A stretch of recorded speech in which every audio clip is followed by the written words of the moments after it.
پاکستان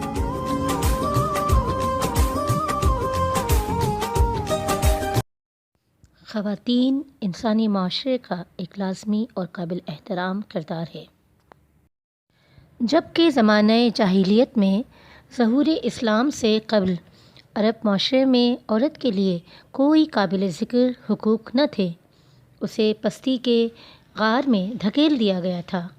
اس کی حیثیت کو ماننا تو درکنار، اس کو معاشرے میں زندہ رہنے کا حق بھی نہ تھا۔ عورت کی تاریخ مظلومی اور محکومی کی تاریخ تھی۔ اس کی ارتقاء کی کوئی توقع نہ تھی، اسے کمتر سمجھا جاتا تھا۔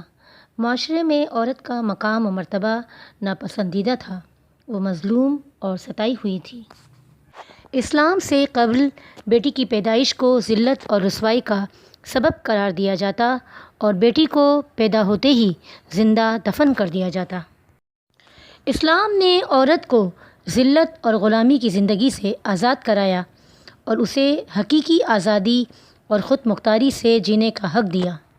ہمارے پیارے نبی صلی اللہ علیہ وآلہ وسلم نے فرمایا، جس کسی نے 2 لڑکیوں کی پرورش کی یہاں تک کہ وہ بالغ ہو گئیں، انگشت شہادت اور درمیانی انگلی سے اشارہ کرتے ہوئے رحمت عالم صلی اللہ علیہ وآلہ وسلم نے فرمایا، تو میں اور وہ اس طرح جنت میں داخل ہوں گے۔ اسلام نے نہ صرف بیٹی کو عزت و احترام کا مقام عطا کیا بلکہ اسے وراثت کا حقدار بھی ٹھہرایا۔ حضور نبی کریم صلی اللہ علیہ وآلہ وسلم نے خواتین کے لیے بھی اچھی تعلیم و تربیت کو اتنا ہی اہم اور ضروری قرار دیا ہے جتنا کہ مردوں کے لیے۔ آج مغربی تہذیب و تمدن کا راگ الاپنے والوں نے اس سے اس کی حقیقی آزادی سلب کر لی ہے۔ عورت اپنے حقوق مانگے لیکن حقوق اور آزادی کے نام پر اپنی تذلیل کا سامان نہ کرے۔